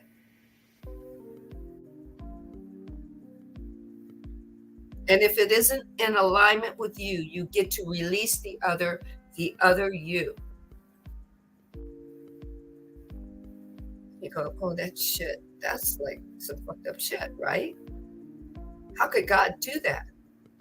I think it's ingenious. The other me, the other unique, authentic version of a a version of me that's not really, when I look at that other version, it's not me. It's kind of like, who is it? It looks like it could be my sister, my brother, it could be my great uncle, it could, but that's another version, the other self. That's what Ra's saying. When you see the other self in the mirror, it's pointing you in a direction. Where's it pointing you to? Back to you, Marcus. Whew. I could be on here all day, but I can't. Back to you, Marcus.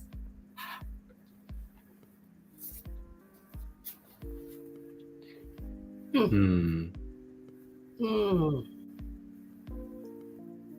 we going to have a meditation before we leave? Just a little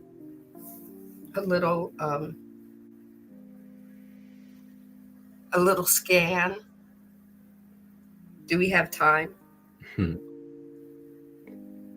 Yeah, we can that was definitely the do word one, I was searching for, the common denominator. That definitely, Patrice, common denominator. Would everybody in the comments like to do a guided meditation?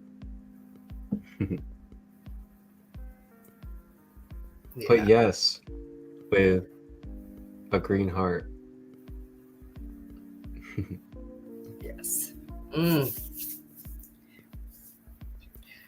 I also wrote down a while back that being a multisensory being, which we are, that's what we came as that. We came as all these things. We have so many labels for them, but when we start to view our world through a different consciousness, the first thing that we find out is we're multisensory, that we're more than just our five senses, right? And it's not to say multisensory is not better than your five senses. It enhances your five senses. It's just growth. It's just growth. See, we're thinking that we're moving, we're not good enough. And I've got to strive to be better. I've got to strive to get to this become multisensory. You're born that way. You're born with everything in you. You just got to do a deep dive. And sometimes going into the unknown is scary. Sometimes you look at people all the time who you say, oh, they're daredevils. They're always doing something, and they're always trying to kill themselves. No, they're just looking for more expansion and freedom. That's just how they do it. And you say to yourself, I could never do anything like that. Just like Marcus says, that's a limitation. That's programming. There are some people that the programming didn't take, and then there's some people who broke free of the programming and didn't know they broke free. But just because they do it one way doesn't mean you have to do it their way. If you need to take baby steps, take them. If you need to take one big giant leap, take it. Be you. Because as you are a part of the wholeness, you are a part of the wholeness as a unique expression of all of the divine that is and that is not. When you understand that, it's like this. Here's the point. Here's my nose. That's the center. That's you. And then it goes out and out and out. That's life. That's experience. And out and out and out. And what did we just do? We came back to us. You had an experience, and here's the infinite possibility. You get to have another one. Out and out and out and out. Experience and out and back.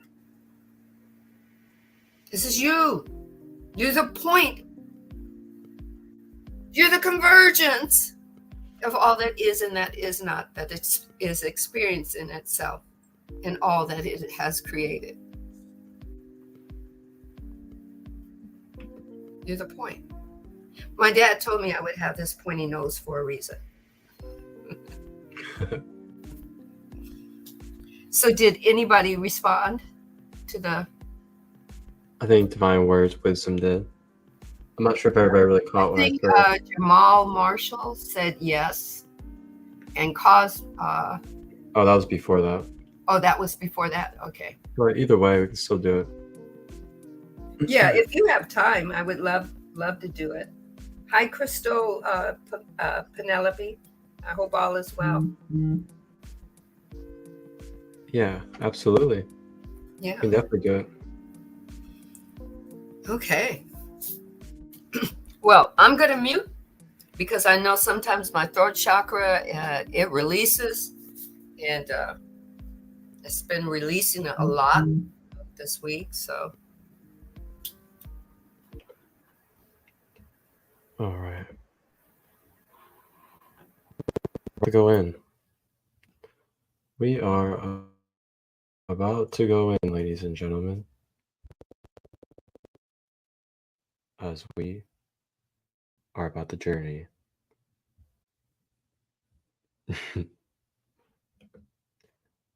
All right. Let's see. Time meditation music. Let's go with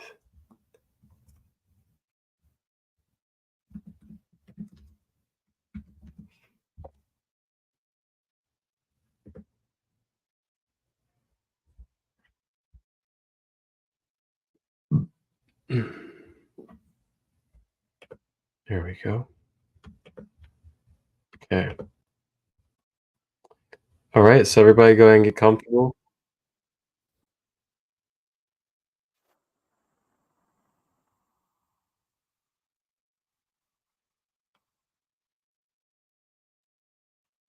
And as you get comfortable,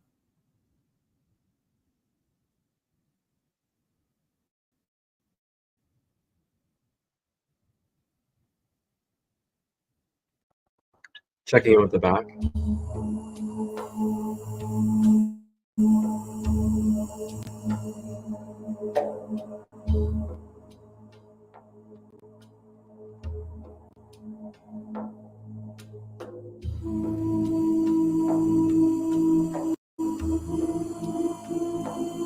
Making sure that our back is straight as much as possible.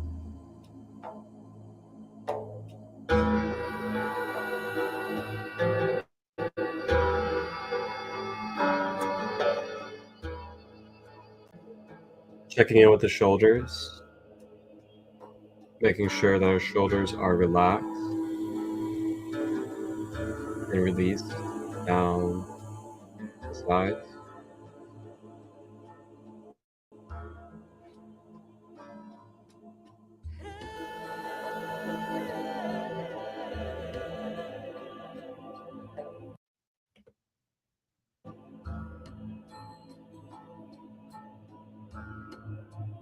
If you're laying down, having your legs straight and not crossed.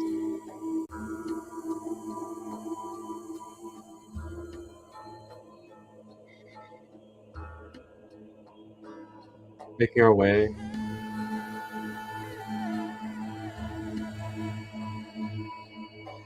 to the jaw, making sure that we are not clenching our teeth.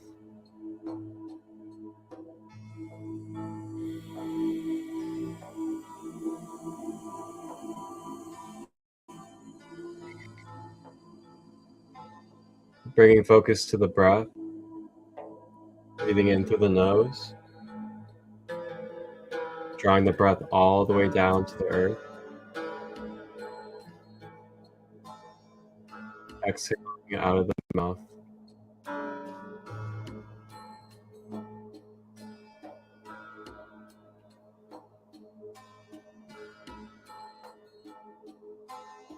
Continuing to breathe, breathing in through the nose, down to the earth.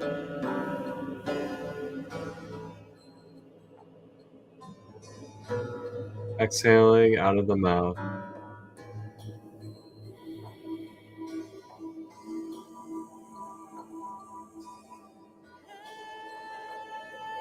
Focusing on this breath throughout the meditation,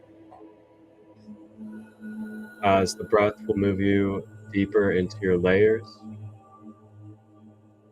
as well as move you through your layers as they rise and surface, to consciously be acknowledged. How will you acknowledge these layers today? Will you acknowledge them with observation, detachment, unconditional love?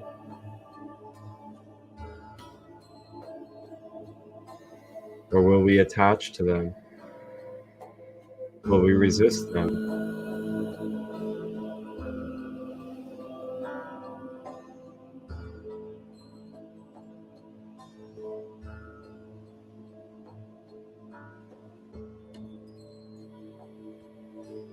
The more that we stay with the breath, the more we may move through and clear these layers.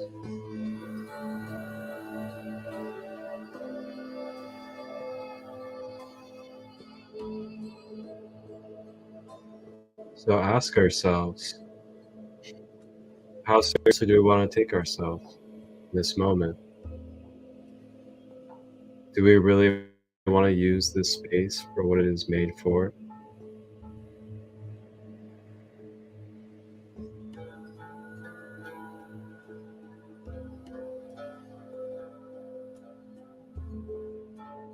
Staying with the breath, and as we breathe,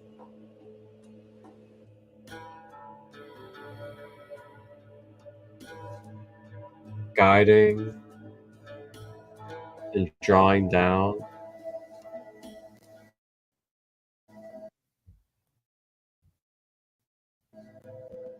the thoughts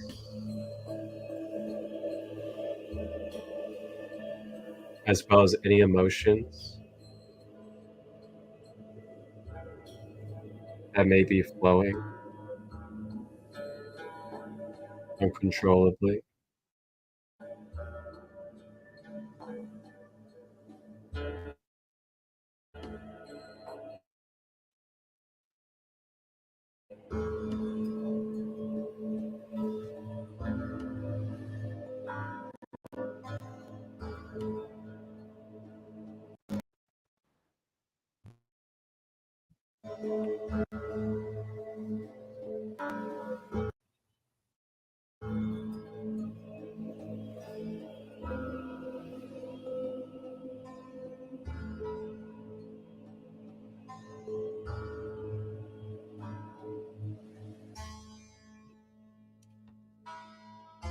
If there is anything at all whatsoever that you may be struggling with or continuing to have a pattern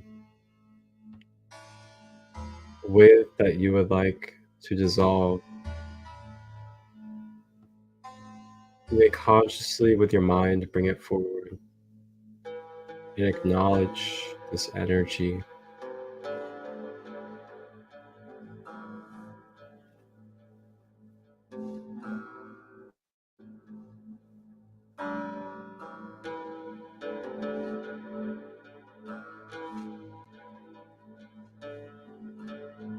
And as we continue to move with the breath,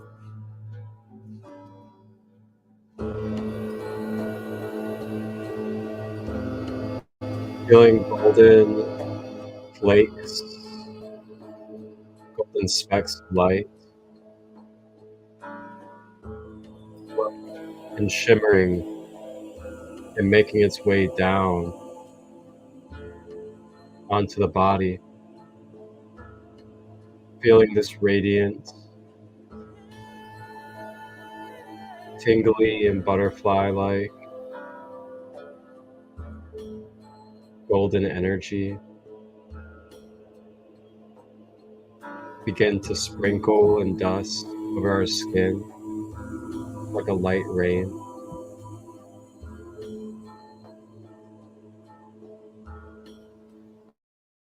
And as this golden energy of light begins to coat our skin and layers of our aura,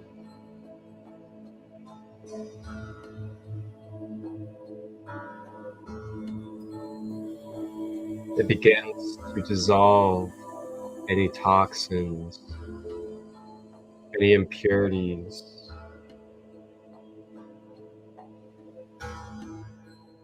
begins to recalibrate, to regenerate, and bind together the parts of our DNA for balance.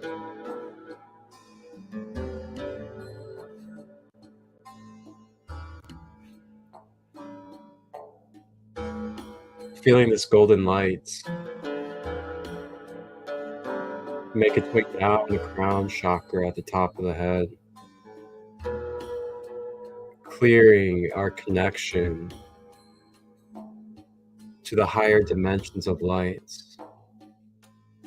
to our guides, higher self, to source.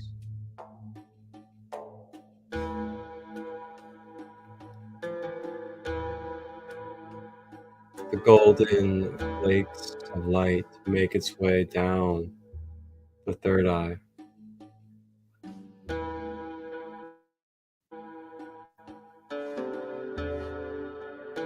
clearing any distortions within our perception of wholeness and balance, bridging and binding our left and right hemisphere.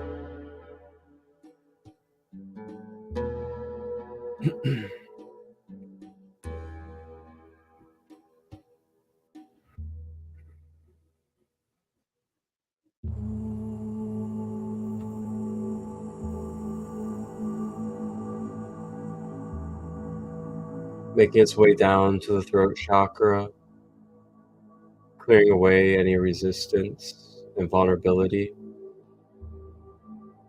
clearing away any experiences of suppression or rejection.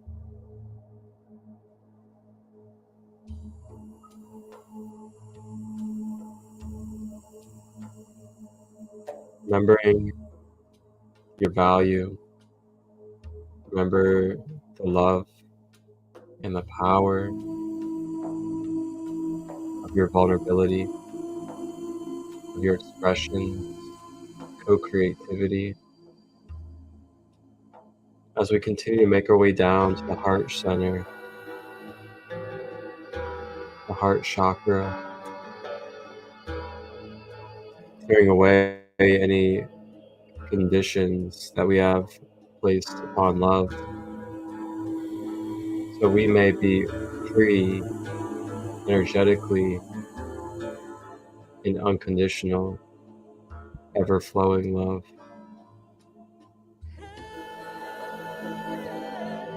And making its way down to the solar plexus at the abdomen,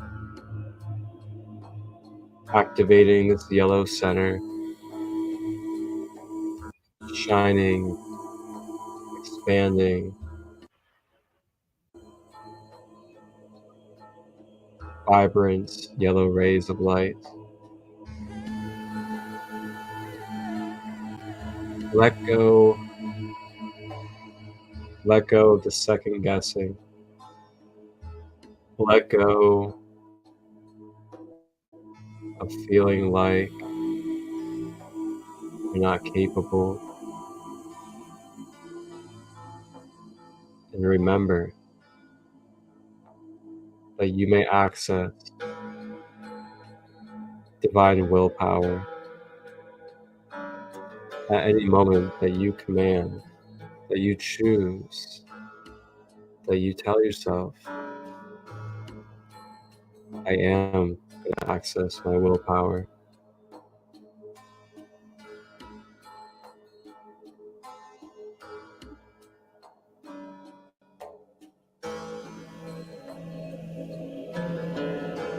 Golden flakes of light make its way down the sacral, clearing away anything that is causing resistance in our feminine nature,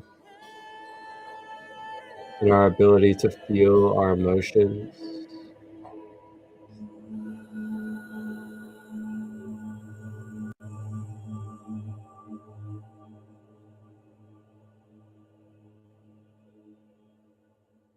And finally,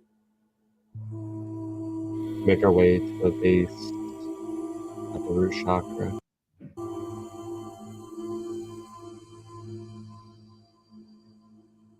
beginning to feel our base, feel our root expanding, flowing, and grounding our human being.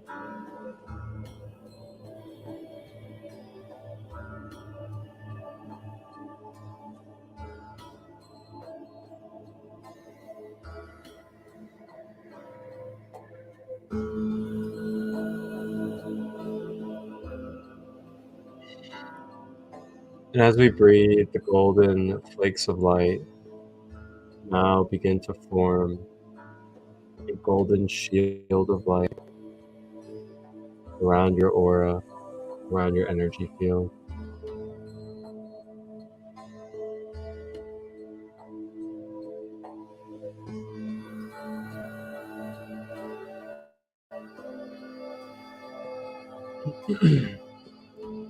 When you're ready,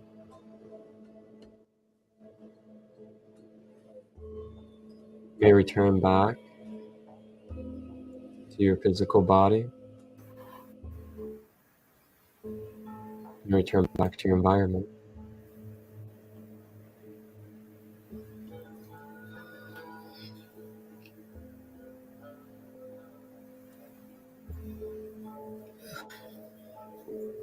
There's a lot of throat chakra clearing. Ooh.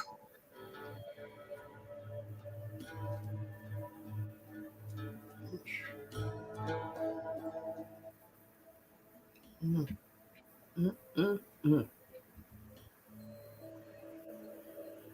Mm, mm, mm.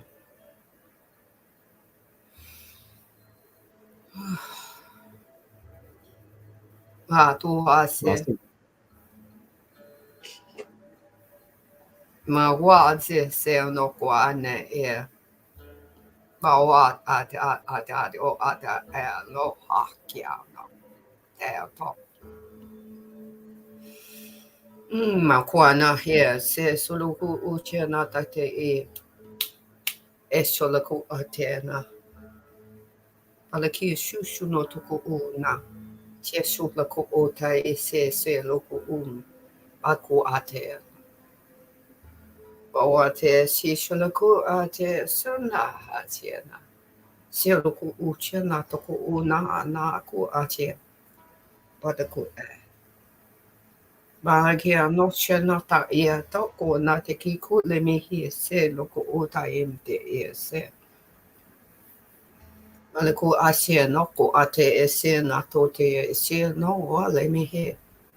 Moko ate no ko ate ndeka e toshena. O shena totuki e. Alekim. Ale me chusha shanata ia kai kake e senato ko. Kia ta ese. Mano ko e se no ko chuchu to ko te. Te o to te tu. Kia soda ka e. Mano ko o te shele ko o chio no to ko o ta e sena. Alu ko o ada e so to ko o ta te ke. Ale ki shushu no to ko e na te ko. Pale he na. Pa shushu no to.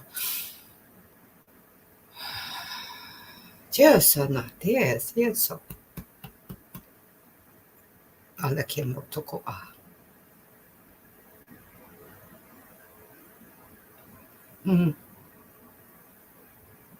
Ad ke tota ta ke na te. Eshe no totoko atiana. Eshe totata ia. Kaya se soloku odai. You are sovereign. You are free. You have always been that way. Maloko atea na ia so sono toko se na kia se soko u ampo. What you see is what you see. What do you see? Maloko asia soloko utia na. Soloko utia na you sin. Yeah, sono. What you know is what you know. What do you know? Maloko ata ia se na toko utia na tahia se soloko utia a na ia so. Mako atsena. Seeing is not knowing, and knowing is not seeing. Oloko uta he es senatatia. Beautiful. But it's okay that you see. It's okay that you know. Oloko oshie se senatakia nate nata I.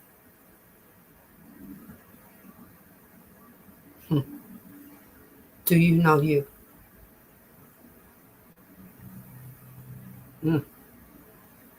We know you. You haven't asked yet.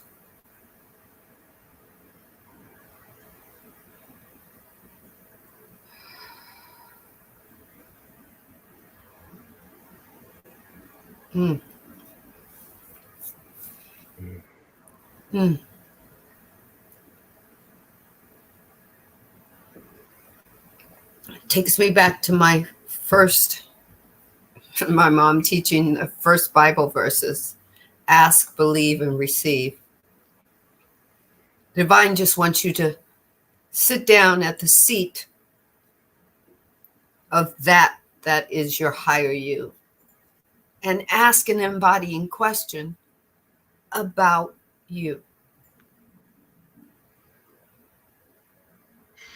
It only is unknown for just a few minutes until you ask the question and hear infinite possibilities of answers. Then you make it known.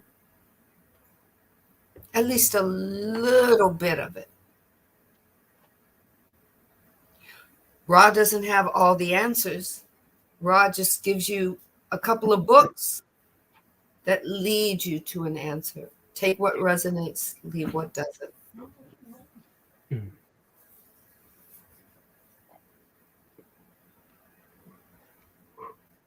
Time for me dinner. Time for me to go get some more water, some more living water. Wow. Take what resonates, guys.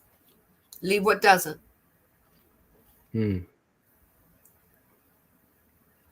Thank you to all of you for tapping in for the first episode of book 2, as we are now in book 2 of the Law of One, Raw Material. You see all my Thank bookmarks you. here? And thank you to all of you that have been on this journey with us since day 1, which was back on June 3rd, my birthday. And then third episode was Sandee's birthday as well.